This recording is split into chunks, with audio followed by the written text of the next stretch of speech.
കാരണം ഇവിടെ ഒരുപാട് മുഖാമുഖ സംവാദം നടന്ന മണ്ണാണ്. ധാരാളം ആളുകൾ ഇതിനെ കുറിച്ച് ഇങ്ങനെ ചോദിക്കുമ്പോൾ ചോദ്യം ചോദിക്കാൻ ആളുണ്ടാവില്ലേ, അല്ലെങ്കിൽ നിങ്ങൾ ചോദ്യം ചോദിക്കാൻ പോകില്ല എന്ന് ചോദിക്കാൻ. അപ്പോൾ ഇവിടുത്തെ സാധാരണ ഒരു നാടനായ മനുഷ്യനോട് ഇങ്ങനെ അങ്ങാടിയിൽ നിന്ന് വർത്താനം പറഞ്ഞപ്പോൾ വേറൊരാൾ തിരിച്ചു ചോദിക്കുന്നത് ഞാൻ കണ്ടാണ്. നിങ്ങൾ പോയില്ലേ ചോദ്യം ചോദിക്കാൻ, സംശയം ഉണ്ടാവുമല്ലോ ചോദിച്ച്.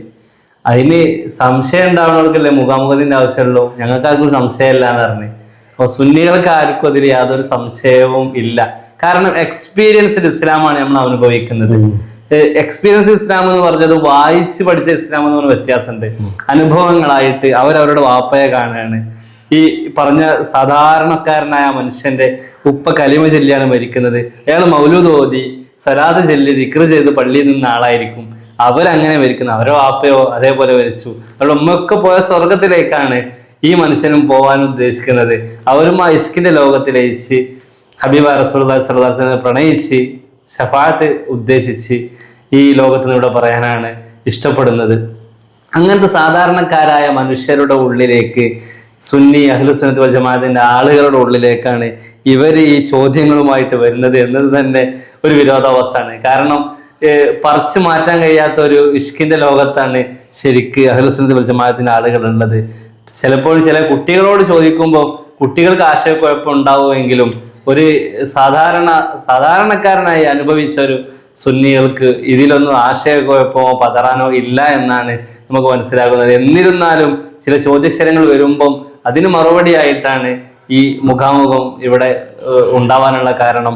കുട്ടികളോട് പ്രത്യേകിച്ച് പറയാനുള്ളത്, ഇത്തരം ചോദ്യങ്ങൾ ക്ലാസ്സിൽ നിന്നൊക്കെ തൊടുത്തുവിടുന്ന കുട്ടികളോട് ഒറ്റ ചോദ്യം തിരിച്ചു ചോദിച്ചാൽ മതി. ഇതിനൊക്കെയുള്ള തെളിവ് പാടില്ല എന്ന്, നബിദിനം പാടില്ല എന്നതിന് വല്ല തെളിവും കൊണ്ടുവരാനുണ്ടോ? റസൂലുള്ളാഹി മരിച്ചത് ആ ദിവസമല്ലേ, ജനിച്ചത് ആ ദിവസമില്ലേ എന്നൊക്കെ ചോദിച്ച് നിങ്ങൾ റോഡ് ബ്ലോക്ക് ആക്കുന്നതിനൊക്കെ ചോദിക്കുന്ന അപ്പുറത്തേക്ക് നിങ്ങൾക്കത് പാടില്ല എന്ന് പറയാൻ വല്ല തെളിവും ഉണ്ടോ എന്ന് ചോദിച്ചാൽ തീരാവുന്നത്. അല്ല, ഇവിടെ ഒരു വിഷയം എന്താ വെച്ചാല് ഇവര് ഈ ക്വസ്റ്റ്യൻസ് മാത്രമാണ് ഇവരെ ഒരു ഏർപ്പാട്. ചോദ്യങ്ങൾ ഇടുക, ഉത്തരം പറഞ്ഞാലോ അതിന് പിന്നെ ഒരു മിണ്ടാട്ടം ഉണ്ടാവില്ല. അതായത് ചോദ്യങ്ങൾ ഇങ്ങനെ ചോദിക്കുക, അതിന് കൃത്യമായ മറുപടി നമ്മൾ പറഞ്ഞു കഴിഞ്ഞാൽ പിന്നെ ഒരു വേറെ വിഷയത്തിലേക്ക് കിടക്കും. ഒരു തെളിവ് അവർ ചോദിക്കുന്നുണ്ട്, ഖുർആനിലുണ്ടോ എന്നാ ചോദിക്കുക. ഖുർആനിൽ തെളിവ് കൊടുത്താലോ? ഹദീസിലുണ്ടോ എന്ന് ചോദിക്കും. ഹദീസിൽ തെളിവ് കൊടുത്താലോ? അത് ചിലപ്പോൾ തിർമിദിയുടെ ഹദീസ് ആയിരിക്കും, അല്ല അബൂദാവൂദിന്റെ ആയിരിക്കും. ബുഖാരിയിലുണ്ടോ എന്നാ ചോദിക്കുക. അപ്പൊ ബുഖാരിയിലെ തെളിവ് കൊടുത്താലോ? അതിൽ 60 ഹദീസ് ലൈഫാണ്. സിഹറിന്റെ ഹദീസ് അത് ലൈഫാണ്. കണ്ണറിന്റെ ഹദീസ് ലൈഫാണ്. അജ്വക്കാരക്കയുടെ ഹദീസ് ലൈഫാണ്. അപ്പൊ ഇങ്ങനെ 60 ഹദീസ് ബുഖാരിയിൽ. ഏത് ബുഖാരിയിൽ? അസഹുൽ കുതുബി ബഅദ കിതാബില്ലാ സ്വഹീഹുൽ ബുഖാരി. അങ്ങനത്തെ ബുഖാരിയിൽ ലൈഫ് ഉണ്ട്. അപ്പൊ ഖുർആനിൽ ലൈഫ് ഉണ്ടെന്ന് പറയാതിരിക്കോ? യഥാർത്ഥത്തിൽ ഇവർ ഇപ്പം ഇവിടെ നടത്തുന്ന വിസ്റ്റം ഗ്രൂപ്പിന് തെളിവ് ആരാ കൊടുക്കേണ്ടതെന്ന് അറിയോ? മുജാഹിദ് ബാലുശ്ശേരിനോട് ചോദിക്കുക.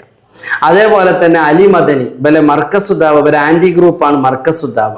ഹദീസ് നിഷേധികൾ, ഹദീസ് നിഷേധ പ്രസ്ഥാനാണ് അവർ. ആ ഹദീസ് നിഷേധ പ്രസ്ഥാനക്കാര് അലി മദനിയോട് ഒരു പ്രസംഗം, ഒരു ക്ലിപ്പ്. അതില് ആള് പറയണത് എന്താ അറിയോ? എന്തിനാ കൂട്ടരെ ഇങ്ങനെ ചോദിച്ചു നടക്കുന്നത്? തെളിവും മറ്റുമൊക്കെ നമ്മൾ ഇങ്ങനെ കൊടുക്കണത് എന്തിനാ? നമ്മളോടിപ്പോൾ ഒരാൾ നിങ്ങൾ ഖുത്ബ മലയാളത്തിൽ ഓതുന്നില്ലേ? ഖുത്ബ മലയാളത്തിൽ ഓതുന്നതിന് എന്താണ് തെളിവ് എന്ന് ചോദിച്ചാൽ നമ്മളെടുത്ത് എന്താ കൊടുക്കാനുള്ളത്? ഖുർആനിലുണ്ടോ ഹദീസിലുണ്ടോ എന്ന് സുന്നികൾ ചോദിക്കാണ്. ഖുത്ബ പരിഭാഷ നടത്തുന്നതിന്, മലയാളത്തിൽ ഓതുന്നതിന് തെളിവ് ഖുർആനിലുണ്ടോ എന്ന് ചോദിച്ചാൽ, ഹദീസിലുണ്ടോ എന്ന് ചോദിച്ചാൽ, ഖുർആനിലെ ഹദീസിലും ഖുത്ബ പരിഭാഷ കൊടുത്താൽ തെളിവുണ്ടോ? ഇല്ല. അപ്പൊ അത് ബുദ്ധി കൊണ്ട് കണ്ടെത്തിയതാണ്. അത് ബുദ്ധി കൊണ്ട് കണ്ടെത്തിയതാണെന്ന് പറയണമെന്ന് ആരാ പറഞ്ഞു കൊടുക്കണവർക്ക്? അലി മദനി ഈച്ച മുജാഹിദാണ്. ആ കൂട്ടത്തിൽ അത് ഇയാളാണ് നമ്മളെ കുട്ടശ്ശേരിയാണ് ആ വിഷയം ഉന്നയിച്ചത്. അപ്പോ ബുദ്ധിയോട് തീരുമാനിക്കണം മതാണ് വഹാബിസം. ഇന്നൊന്നാണെങ്കിൽ നാളെ വേറൊന്ന്, അതിന്റെ പിറ്റേന്ന് അത് രണ്ടും അല്ലാത്ത വേറൊന്ന്. യഥാർത്ഥത്തിൽ ഇഷ്ക് മദീനയിൽ നിന്ന് നമ്മൾ പഠിക്കണം. മദീനയിൽ പോയാലേ കാണാലോ. ഇപ്പോഴും മദീനയിൽ ബാബുസലാമിലൂടെ അവരങ്ങനെ എന്ന് പറഞ്ഞിട്ട് ആട്ടി ഓടിക്കാന്നല്ലാതെ ലോകത്ത് അവിടെ വരുന്ന എല്ലാ വിശ്വാസികളും അതൊരു അനുഭവമാണ്. അവിടെ പോയാൽ നമുക്ക് കാണാൻ സാധിക്കും. അവരിങ്ങനെ പട്ടാളക്കാരെ വഹാബി പട്ടാളക്കാരെ ആട്ടി ഓടിക്കുമ്പോഴും ആ കണ്ണീർ, ആ പച്ചക്കുമ്പ നോക്കിയിട്ട് കണ്ണീരണിയുന്ന വിശ്വാസികളെ ഒരാൾക്കും തടുക്കാൻ കഴിയൂല. അവിടെ നിന്നിട്ട് ആ എല്ലാ മദീനിൽ സമർപ്പിക്കുന്ന ഇഷ്കിന്റെ ലോകത്ത് അണിയുന്ന വിശ്വാസികളെ ആർക്കും തടുക്കാൻ കഴിയില്ല. അത് നമുക്ക് അല്ല, ഈ ആട്ടുക എന്നുള്ളത് അത് ശമ്പളത്തിന് അവരെ ചുമതലപ്പെടുത്തിയതാണ്. അതൊരു ടെററിസത്തിന്റെ ഭാഗമാണ്. IS ആണല്ലോ കുബ്ബ വിളിക്കാൻ വന്നത്, റസൂലിന്റെ പച്ചക്കുപ്പ വിളിക്കാൻ ഇറാഖിലെ നവവി ഇമാമിന്റെ കുബ്ബ ഒരു പൊളിച്ചു തകർത്ത് ഒരുപാട് മഹാന്മാരെ കുബ്ബയും അക്ബറയും പൊളിച്ചു. IS എന്ന് പറയുന്ന ഏറ്റവും വലിയ ലോകത്തെ നമ്പർ 1 ടെററിസ്റ്റ്. അതേ വാദം മദീനയിലെ സൗദി അറേബ്യയുടെ അധികാരം കേരള നദുവത്തുൽ മുജാഹിദീന് കിട്ടിയാൽ റസൂലുള്ളാന്റെ ഖബറിന്റെ മുകളിൽ നാട്ടിയ പച്ചക്കുബ്ബ ഞങ്ങൾ അടിച്ച് പൊളിക്കുമെന്ന് പ്രസംഗിച്ച ആളാണ് ഇവിടെ മരിച്ചുപോയ ഡോക്ടർ സക്കരിയ സലാഹി, അല്ലേ? ഈ ആളുകളാണ് മദീനയിൽ അവർ ഇങ്ങനെ ആട്ടുന്നത്, അല്ലെങ്കിൽ അതിന് ശമ്പളത്തിന് ആളെ വെച്ചിട്ട്. യഥാർത്ഥത്തിൽ ടെററിസത്തിന്റെ ഭാഗം നിങ്ങൾ ചിന്തിച്ചു നോക്കി. റസൂലുള്ളാഹിന്റെ അടുത്ത് വരുന്ന ആളുകൾ ആട്ടുക, റസൂലുള്ളാഹിലേക്ക് തിരിയുന്ന ആളുകൾ ആട്ടുക. ഇമാം നവവി റളിയല്ലാഹു അൻഹു ഇമാം തുർമുദിയുടെ ഹദീസ് ഉദ്ധരിച്ചുകൊണ്ട് പറഞ്ഞെന്താ അറിയോ? മുസ്ലിമീങ്ങൾ പള്ളികളിൽ നബിയുടെ മദ്ഹ് പറയണം. ഹസ്സാൻ ഇബ്നു സാബിത്ത് റളിയല്ലാഹു അൻഹു ഒരു മിമ്പർ മദീനത്ത് റസൂലുള്ളാഹി ഒരുക്കി കൊടുത്തിട്ടുണ്ടെങ്കിൽ എല്ലാ പള്ളികളിലും നബിയുടെ മദ്ഹ് പറയൽ സുന്നത്താണ് എന്ന് പറഞ്ഞിട്ടുണ്ടായി ഇമാം നവവി റളിയല്ലാഹു അൻഹു. അങ്ങനെയുള്ള ഇമാമിങ്ങളെ പിൻബലാണ് നമുക്കുള്ളത്. അതുകൊണ്ട് ഇവരുടെ, നിങ്ങൾ നേരത്തെ ചോദിച്ചല്ലോ, വിഷ്ടം ഗ്രൂപ്പ് ഇവിടെ നടത്തുന്ന മുഖാമുഖം ഒരു നാടകമാണ്.